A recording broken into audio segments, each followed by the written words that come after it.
여러분 안내 주무셨습니까? 참 좋은 아침입니다. 우리 2014년 11월 20일 목요일 말씀으로 드리는 오늘의 번제 함께 합니다. 창세기 6장 1절부터 8절까지 말씀으로 같이 하겠습니다. 같이 읽어봅니다. 시작.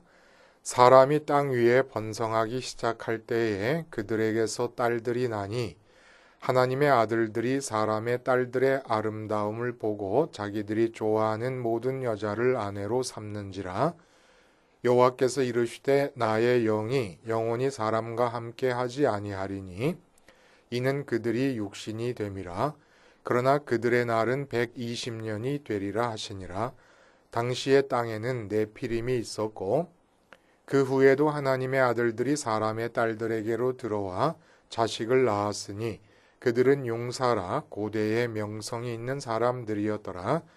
여호와께서 사람의 죄악이 세상에 가득함과 그의 마음으로 생각하는 모든 계획이 항상 악할 뿐임을 보시고 땅 위에 사람 지으셨음을 한탄하사 마음에 근심하시고 이르시되 내가 창조한 사람을 내가 지면에서 쓸어버리되 사람으로부터 가축과 기는 것과 공중의 새까지 그리하리니 이는 내가 그것들을 지었음을 한탄함이니라 하시니라. 그러나 노아는 여호와께 은혜를 입었더라. 오늘 우리가 함께 읽은 말씀 중심으로 결혼식장에서 결정된 홍수심판이라는 제목의 하나님 말씀 증거합니다. 결혼식장에서 결정된 홍수심판. 가장 기쁘다 하는 곳이 결혼식장 아니겠습니까? 신랑 신부 당사자에게는 일생에 있어서 가장 소중한 날이고 가장 행복한 날이라고 우리가 말하고 있는 그 결혼식이 이루어지는 결혼식장, 그곳에서 하나님께서는 결심을 하십니다. 내가 지은 인간을 이 지면에서 다 쓸어버리겠다. 참 이상해요. 앞에 가인이 살인을 저지르지 않았습니까? 그리고 그 가인의 후예인 람에게 칼의 노래에서 우리가 짐작할 수 있는 것처럼 사람들이 어떻게 살았습니까? 내게 조그만한 상처를 내는 사람이 있으면 가만 놔두지 않고 같이 조그만 상처를 되돌려주는 정도가 아니라 아예 죽여버리겠다는 마음으로 살았습니다. 왜 그렇습니까? 이 땅에서 내 것이 생겼어요. 내가 마음으로 좋아하는 것들이 생기니까 그 좋아하는 것들을 지키고 발전시키고 더 크게 확장시키고 성취하기 위해서 제일 큰 방해가 되는 존재가 사람들이에요. 그러니까 그 사람들을 죽이면서 살겠다고 하는 결심을 하고 그렇게 살았습니다. 근데 그런 모든 과정이 얼마든지 예상이 되고 있는, 생각해 볼 수 있는 그런 삶의 모습이 악하고 정말 너무 사람이 못돼 먹은 거 아닙니까? 근데 그런 모든 과정에서 인간을 쓸어버리겠다는 홍수 심판을 결정하신 게 아니라는 거예요. 결혼식장에서 결정을 하십니다. 결혼식장에서. 무슨 말일까? 우리나라도 2000년도에 들어와서 이혼율이 매년 36%에서 47%까지 사이를 오르락내리락 한답니다. 47%는 50% 아니에요? 2002년의 경우 하루 평균 840쌍이 결혼을 하는데 하루 평균 398, 거의 400이죠. 400쌍이 이혼을 했다 그래요. 2002년에. 그래서 47.7%가 이혼을 했답니다. 와, 어마어마한 숫자예요. 840쌍 결혼해요. 근데 400쌍이 이혼해요. 그 뭐 이혼의 이유가 뭐냐, 뭐 말이 많아요. 이때 전 세계에서 3위 했습니다. 3위. 미국이 51%, 스웨덴이 48%. 노르웨이, 영국, 카나다, 프랑스, 독일 이런 나라보다 다 앞섰어요. 그러니까 전 세계적으로 이렇게 이혼이 많으니 우리가 제일 떨어져도 3분의 1은 이혼을 한다 그러잖아요. 이게 도대체 뭐가 문제인가? 하여간 결혼의 문제가, 결혼이 문제가 되면 중요한 파장이 일어나는 것은 치명적으로 나쁜 영향이 미쳐지는 건 결혼이라는 게 인간관계의 시발점이었습니다. 가족의 기초입니다. 사회 구성의 근거입니다. 나라의 기반입니다. 근데 이렇게 이혼이 많이 돼요. 현상적으로 뭔가 문제가 있다는 건 느끼겠는데 오늘 본문을 보니까 하나님께서 인간을 지면에서 쓸어버리시겠다는 홍수 심판을 결정하신 현장이 결혼식장이었다는 거예요. 그 결혼식장이 어떤 결혼식장이었냐? 하나님의 아들들이 사람의 딸들의 아름다움을 보고 자기들이 좋아하는 모든 여자를 아내로 삼는지라 라고 표현이 되고 있습니다. 하나님의 아들들은 천상에 있는 무슨 천사 같은 존재를 말하는 게 아니고 셋, 아벨이 죽고 그 자리에 하나님께서 아담과 하와에게 셋이라는 아들을 주지 않습니까? 그 셋의 아들 중에 에노스라고 하는 아들이 있었음을 우리가 알았어요. 그래서 에노스라는 이름으로 우리가 셋의 계열의 사람들이 갖고 있었던 인간의 자아의식, 타락 이후의 상태를 타락한 것으로 인정하고 여호와 하나님을 부르며 여호와 하나님이 없으면 나의 삶은 곧 죽음이요 병들미요 부패 그 자체라고 하는 것을 인정하고 사는 사람들의 계열이 있었음을 압니다. 이들이 바로 하나님의 아들들인 거예요. 그들의 존재가 신적 존재가 아니라 하나님과의 관계에서 내가 전적으로 부패한 상태에서 태어났기 때문에 악하기 때문에 나의 상태가 죽음 가운데서 태어나서 지금 살고 있는 거기 때문에 생명이 필요한 것이고 부패 대신에 올바름이 필요한 것인데 그러기 위해서는 여호와 하나님을 찾지 않으면 안 된다라는 생각을 갖고 살았던 이 관계를 하나님의 아들들이라고 표현한 거죠. 하나님께 들어야만 살고 하나님의 보호 아래 있어야만 사는 것이라고 생각했으니까. 근데 이 사람들이 결혼을 합니다. 사람의 아들들이라는 것은 이렇게 살지 않는 사람들을 말하는 거죠. 그 사람들의 딸들의 아름다움을 보고 자기들이 좋아하는 모든 여자를 아내로 삼았다 그래요. 언뜻 보기에 여러분, 딸들의 아름다움을 보고, 그러니까 하나님의 아들들도 사람이고 사람의 딸들이다 그럴 때 사람도 사람이에요. 그러니까 사람의 딸들의 아름다움을 보고 자기들이 좋아하는 모든 여자를 아내로 삼았다. 뭐가 잘못됐습니까? 여기서 아름다움을 보고라는 얘기는 보고가 아름다움의 여부를 자기 눈으로 볼 뿐만 아니라 속으로 잘 판단하고 가늠했다 이겁니다. 그래서 그 아름다운지 아닌지 여부를 판단해서 자기가 좋아하는 자기의 기호를 따라서 여자를 선택하고 아내를 삼았다는 거예요. 지금도 그러지 않아요? 다만 지금은 여자 쪽에서도 선택권이 있어서 쌍방의 선택을 통해 이루어지지만 이게 뭐가 잘못됐습니까? 근데 여기다 대고 하나님께서 뭐라 그러시냐면은 사람들이 도저히 당신의 영이 함께 할 수 없는 고기 덩어리들로 바뀌었다고 얘기합니다. 여기 육신이 됨이라라고 얘기하는데 육신이라는 말 자체가 피부에와 닿지를 않아요. 이걸 사실적으로 그대로 본문에서의 가리키는 바를 그대로 드러내면 그냥 고깃덩이가 되었다라는 얘기입니다.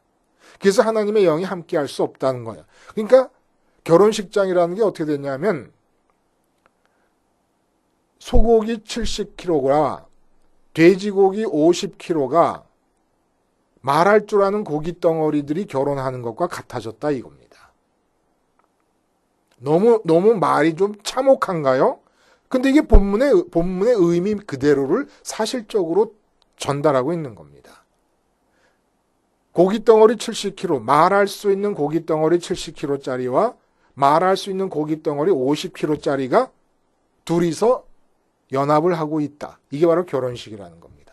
그래서 이렇게 70kg짜리, 50kg짜리 두 고기 덩어리들이 연합해서 3kg짜리 고기 덩어리들을 낳아서 기르고 그것이 또 커가지고 70kg짜리가 되면은 또 50kg짜리 다른 고기 덩어리들을 만나갖고 또 결합하고 이러한 육신이 되어버린 인간 세상을 이제 지면에서 쓸어버리겠다고 결정을 하셨다는 거예요. 도대체 육신이 되었다는 얘기가 뭘까요? 그리고 아름다움을 보고 자기가 좋아하는 대로 선택해서 결혼했다는 거 지금도 우리가 그렇게 하고 있기 때문에 뭐가 잘못됐는지 모르겠는데 하나님은 뭐 때문에 이 아름다움을 보고 좋아하는 대로 선택해서 결혼한 이 결혼하는 모습을 보시면서 인간이 고깃덩어리가 될 정도로 악하다 생각하시고 그리고 인간을 지면에서 쓸어버리시겠다 생각을 하셨을까요? 육신이 된다는 게 뭘까요? 여러분, 아름다움을 본다는 것은 쉽게 말하면 요즘으로 결혼 상대자로 선택하기 위해서 내 배우자로서 적합한지 여부를 잘 판단한다는 얘기입니다. 쉽게 말하면 아름다움이 꼭 외적인 미만을 본다는 얘기 아니에요. 배우자로서의 적합 여부를 보고 판단한다는 얘기입니다.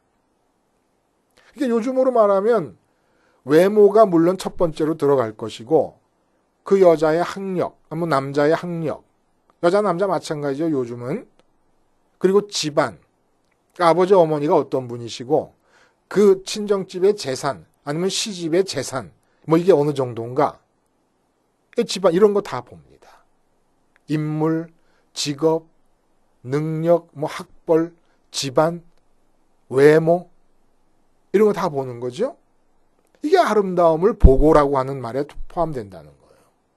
그 뭐가 잘못됐을까? 그럼 집안도 안 보고 결혼하나? 뭐 학력은 뭐 그래도 알아야지 뭐 학력도 모르고 뭐 결혼하나? 근데 육신이 돼버린다는 겁니다. 고깃덩어리가 된다는 얘기예요. 뭐가 잘못됐냐면 하나님의 영이 함께할 수 없는다 하는 이 말씀에서 나오는 겁니다. 하나님의 영이 함께할 수 없다는 이 말씀은 무슨 얘기일까? 자, 내가 눈으로 봤습니다. 한 여자를. 외모가 괜찮은 것 같아요. 그래서 좀 사귀어봅니다. 집안도 괜찮은 것 같아요. 여자가 능력도 있고 학벌도 있습니다. 그리고 그 부모들 얘기들을 들어보니까 괜찮아요.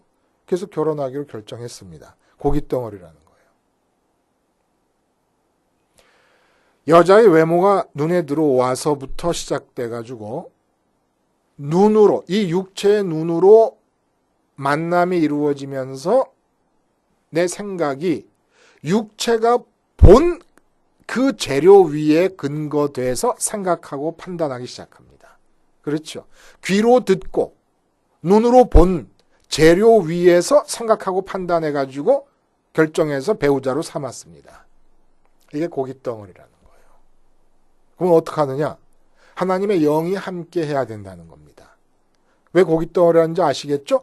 육체가 보고 듣고 만지고 육체의 오감각으로 들어온 재료를 근거로 해서 생각하고 판단하고 결혼하니까 육체에 기초되어 있으니까 아무리 말하고 생각하는 능력이 있다 하더라도 이성이 있고 합리적인 판단이 있고 감정이 있는 그런 존재라 할지라도 육체에 근거돼서 이성과 합리성과 지정의가 움직이고 있으니까 육체가 되었다고 고깃덩어리가 됐다고 보시는 겁니다. 하나님의 기준으로는. 그러면 영이 함께하는 인간이라고 하는 게 무슨 말인가? 여러분 창세기 1장 2절에서 혼돈과 공허와 흑암이 깊음 위에 있고 하나님의 신이 수면 위에 운행하시더라 이렇게 말씀하셨잖아요. 그 신이 하나님의 영이거든요. 오늘 본문에 말하는 하나님의 영과 하나님의 신이 같은 말인데 이 하나님의 영이 함께할 수 없다. 그리고 그 하나님의 영이 수면 위에 운행하시더라. 수면 위에 운행하신다는 게 무슨 뜻이었다고요? 암탉이 알을 품고 그 알을 부화시키기 위해서 알을 품고 있는 형상을 말한다고 그랬습니다. 운행하신다라고 하는 말의 뜻이. 그러면 영이 함께 한다는 게 뭐겠어요?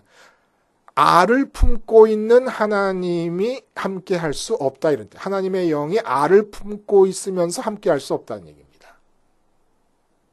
하나님이 알을 품고 있다는 얘기는 무슨 얘기입니까? 하나님이 정해놓으신 배우자가 있다는 얘기예요. 그 알 속에 하나님의 계획, 하나님의 컨셉입니다. 그 알 속에 하나님이 정해놓으신 배우자가 있다는 거예요. 그 무슨 얘기예요? 눈으로 보고 아름다웠어요. 한 여자가 이뻐요. 그러니까 접근해서 사깁니다. 귀로 듣습니다. 육체의 귀로 듣고 아 이런 여자구나라고 판단합니다. 내 속에서. 그래서 선택합니다. 이거 아니라는 거예요. 눈으로 볼 때 이쁘고 귀로 들을 때 괜찮다고 여겨지는 어떠한 여자가 있고 어떤 남자가 있더라도 내 배우자에 대해서 하나님께서 알을 품고 지금 계신다는 얘기예요. 그러니까 이쪽을 따르지 말고 육체를 통해 보고 들은 대상, 이성에 대해서 내가 생각하고 판단하면서 그 대상 중에서 배우자를 고르면은 고깃덩어리가 돼버리고 하나님께서 품고 계신 알 중에서 배우자에 관한 계획, 알이 있을 거예요. 그 알이 부화되어서 내게 배우자가 주어질 때에 하나님의 영이 계속 함께 할 수 있는 참 결혼이 된다는 겁니다. 그래서 이것이 어떻게 점점 사회로 확대되느냐? 네피림에 관한 얘기가 네피림, 거인이라고 번역이 돼요. 거인. 그리고 이들은 유명한 인간들이라고 했어요. 그리고 장부다. 이게 무슨 얘기입니까? 하나님의 아들들이 사람의 딸들에게 가서 네피림을 낳는다. 그 당시의 가치관을 반영하는 겁니다. 그러니까 옳고 그름, 좋다 나쁘다의 판단 기준이 네피림, 크고 골리앗같이 크고 장대함, 가치를 드러내는 거예요. 그리고 이 완력이 강함, 이게 유명해지는 겁니다. 그 유명해지는 걸 요즘으로 말하면 엘리트 그룹을 말하는 거예요. 엘리트 그룹. 요즘으로 하면 네피림이 인류대학 출신 뭐 이런 정도 될까요?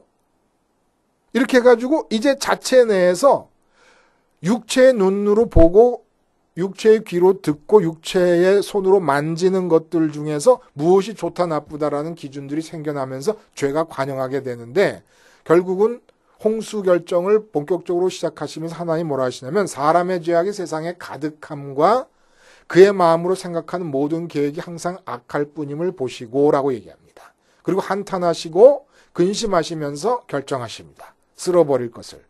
자, 죄악이 세상에 가득하다.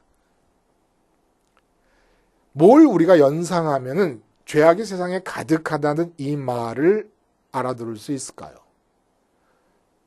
여러분, 죄악이 노골적으로 현상적으로 드러나는 현장을 우리는 생각하게 돼요. 강남의 유흥가, 타락한 노래방이라든지 뭐 마사지를 해준다고 하면서 성매매를 하는 곳이라든지 모텔이라든지 뭐 등등 뭐 이상한 주점이라든지 이런 것들이 집결되어 있는 유흥가를 연상하게 됩니다. 사람의 이탈 행위가 집중적으로 일어날 수 있도록 아예 노골적으로 판을 벌려놓은 그런 장소. 그러면 죄악에 관영하다는 것은 세상에 가득하다는 얘기는 요런 장소로 전국이 다 꽉 메워졌다는 얘기일까요? 아니죠. 아니죠. 그런 유흥가에서 벌여지는 그런 모습이 죄악이 드러난 현상이라고 생각한다 그러면 가득하다 그러지 않으셨고 죄악이 세상에 얼룩얼룩하다 그러셨을 겁니다. 여기저기 죄악이 가득한 장소들이 드러난다 이렇게 얘기하셨을 거예요. 근데 온 세상이 죄악이 가득하다는 얘기는 바로 내가 살고 있는 내 아파트 몇 동 몇 호 이 내 가정 안에도 죄가 가득하다는 얘기예요. 문 밖을 나가면 온 세상이 다 죄가 가득하다는 얘기입니다. 유흥가가 아니라도 여기서 죄악이라고 하는 게 뭘까요, 여러분? 히브리어로 라라고 하는 단어입니다. 이게 라아라고 하는 동사에서 파생된 명사인데 라아라는 뜻은 뭐냐면 깨뜨리다, 쓸모없게 만들다 이런 뜻입니다. 죄악이라는 말이. 그러니까 뭘 깨뜨렸다는 거예요? 앞에서 우리 얘기했잖아요. 하나님의 영이 함께 할 수 없다. 하나님의 영이 어떤 영이라고요? 당신이 이루고 싶어 하시는, 하나님이 이루고 싶어 하시는 계획의 알들을 부화시키려고 끌어안고 계신 분이 하나님의 영이십니다. 뭘 깨뜨렸어요? 하나님의 계획의 달걀들을 깨뜨려 버린 겁니다.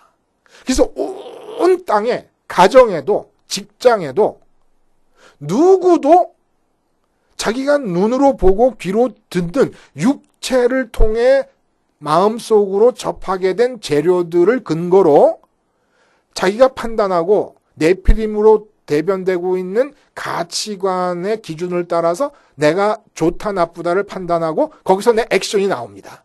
내가 이렇게 행동해야 저렇게 행동해야지. 이게 다 악이라는 거예요. 다. 그러니까 내가 이제 이 세상에서 살면서 이러이러한 사업을 하고 아주 큰 사업을 하겠다는 비전을 갖잖아요. 이 비전을 가지라고 난리들 아닙니까? 아주 법석을 떨어요. 법석을 떨어. 비전 가지라고. 근데 이 비전이 하나님께서 하나님의 영이 품고 계시는 알 속에 들어있는 게 아니면 그 비전을 따라 내가 만들어낸 비전을 따라 움직이는 것 자체가 그 시간 동안 그 비전을 따라 움직이는 시간 동안 하나님께서 이루고 싶었던 모든 알들을 다 깨버려서 온 지면에 알이 깨진 것으로 다 더 뒤덮이게 해서 죄악이 가득해졌다 이겁니다.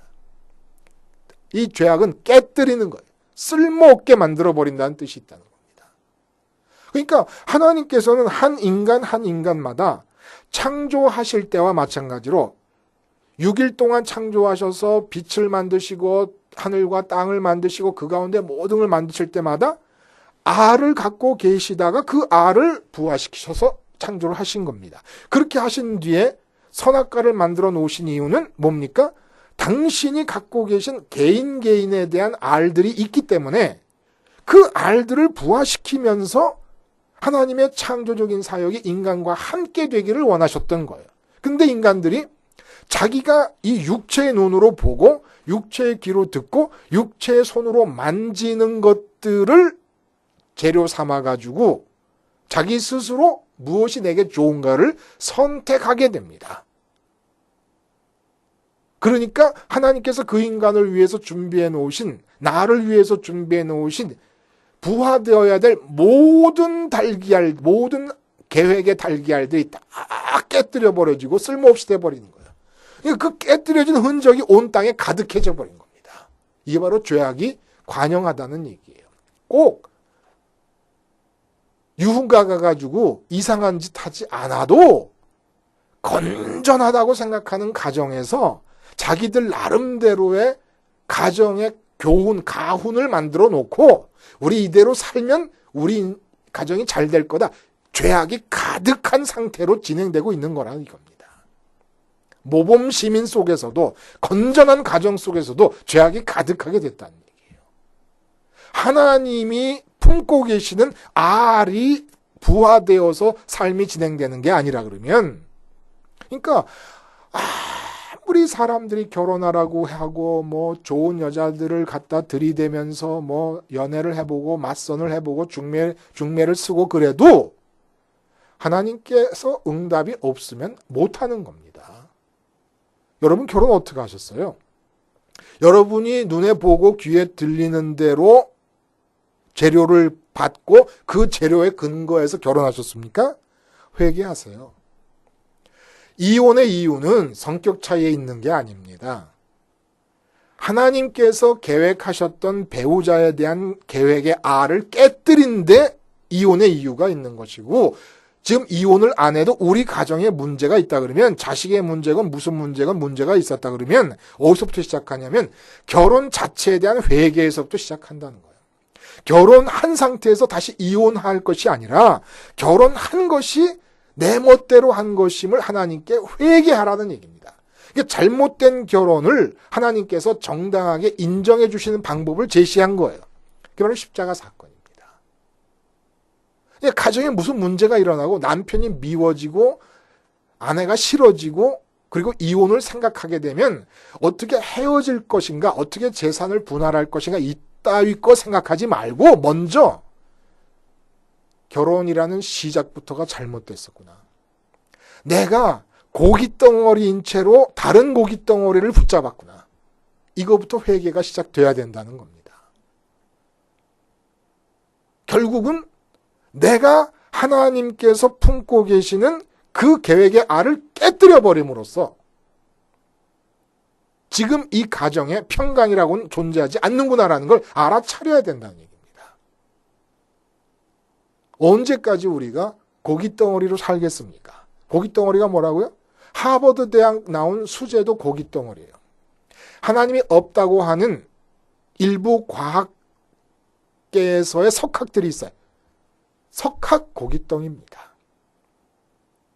아무것도 못 배운 무학한 분은 무학한 고깃덩이고 이분은 많이 배운 고깃덩인 거예요. 이거 분명히 아셔야 돼요. 이게 지금 제 말이 아니에요. 하나님이 인간을 보시는 관점이십니다. 그리고 고깃덩어리들의 움직임이 결과로서 지금 빚어지고 있고 이 결과로서의 악한 영향으로부터 우리가 벗어나기 위해서 할 수 있는 일이 뭡니까? 주님의 십자가를 붙잡고 이제 육체의 재료를 통해서 그걸 밑받침으로 삼아가지고 그 위에서 생각하고 그 위에서 판단하고 그 위에서 액션을 취하던 고깃덩어리로서의 나의 인격 자체가 십자가에서 죽었음을 인정하면서부터 하나님이 품고 계시는 계획의 알들이 부화되는 삶으로 바뀌어야 우리 삶이 제대로 될 수 있다는 얘기예요. 그래서 사도 바울이 얘기했잖아요. 골로새서에서. 뭘 얘기합니까? 땅의 것을 생각하지 마라. 아니 땅의 것을 생각하지 말라니? 땅의 것이 눈에 들어오고 귀에 들어오고 손에 잡히는데 아니라는 거예요. 그것을 따라서 말하고 행동하고 판단하고 하는 것이 아니라는 거예요. 우리는 하나님으로부터 주어지는 하나님의 계획을 따라 말하고 생각하고 행동하는 겁니다. 생각하고 말하고 행동하는 거예요. 이게 바로 영이신 하나님과 함께 할 수 있는 본래의 사람인 거예요. 이 자리를 벗어나잖아요. 고깃덩어리를 바뀌어요. 그러니까 지금 우리 회사의 상황이 눈에 보이고 귀에 들리는데 어떻다. 그래서 그거에 따라서 내가 액션을 취한다. 나라의 경제 상황이 어떻다. 그래서 그걸 보고 내가 어떻게 액션을 취한다. 어떤 교회가 부흥했으니까 그 교회의 부흥을 보고 거기 가서 배우고 내가 와가지고 액션을 취한다. 목회를 해도 고깃덩어리가 됩니다. 아무리 100교회가 똑같은 방법으로 목회 부흥을 이뤄도 내가 고깃덩이가 되지 않으려고 그러면 어떻게 해야 되느냐? 하나님께서 내 목회를 갖고 계신 하나님의 계획의 알들이 부화되어야 됩니다. 그러지 않고 내가 눈으로 보고 판단하는 재료들을 마음에 담고 이렇게 해야 되겠다 저렇게 해야 되겠다 액션을 취하기 시작하면 하나님께서 대홍수를 결정하셨던 이유인 인간이 고깃덩어리가 됨의 역사가 반복되는 겁니다. 단지 보겠습니다마는 노아와 약속한 대로 아직 멸절을 안 시킬 뿐이지 고깃덩어리 됨은 반복되고 있다는 거예요. 말할 줄 아는 고깃덩어리 됨은 적어도 피해야 되는 거 아닙니까? 모든 고깃덩어리로서 말하고 생각하고 행동했던 그 결과 어떻게 우리가 이 결과로부터 벗어날 수 있습니까? 십자가로 돌아가서 이제는 이 세상에서 보고 듣고 만져지는 모든 것들에 대해 나는 죽고 그것들에 대해서 하나님은 어떻게 하십니까 오늘? 이 세상을 보시고 근심하시고 한탄하셨다. 이건 무슨 얘기예요? 이 세상을 깊이 받아들이시고 하나님의 마음이 세상을 케어하신다는 얘기예요. 그러니까 내가 죽고 내 배우자 문제, 내 결혼해서 이미 내가 하나님 무시하고 결혼한 상태의 가정 문제, 이 문제를 전부 이제는 내가 맡는 게 아니라 하나님께서 보고 하나님의 뜻대로 이끌어 가실 수 있도록 내드리고 나는 바울이 말한 대로 위의 것만 생각하는 것으로 삶의 틀을 바꿔버리자 이겁니다. 결혼식장에서 하나님이 사람을 쓸어버리겠다는 대홍수 심판을 결정하셨다는 이 사실을 꼭 우리가 그 의미를 기억할 수 있게 되기를 바랍니다. 기도하시겠습니다. 하나님 아버지, 긍휼히 여겨 주시옵소서. 정말 아무것도 아닌 지렁이 같은 우리가 뭐가 된 줄로 알고 스스로 판단하고 이게 좋고 저게 좋다 판단하면서 결혼도 하고 결혼도 시키고 자식도 낳고 자식도 길렀습니다. 용서하여 주시고 이제 다시는 내 스스로 육체의 오간을 통해 들어온 재료들에 근거해 생각하고 말하고 행동하는 고깃덩이의 삶이 이루어지지 않고 하나님의 영이 함께하는 삶이 되도록 축복해 주시옵소서. 예수님의 이름으로 기도하옵나이다. 아멘.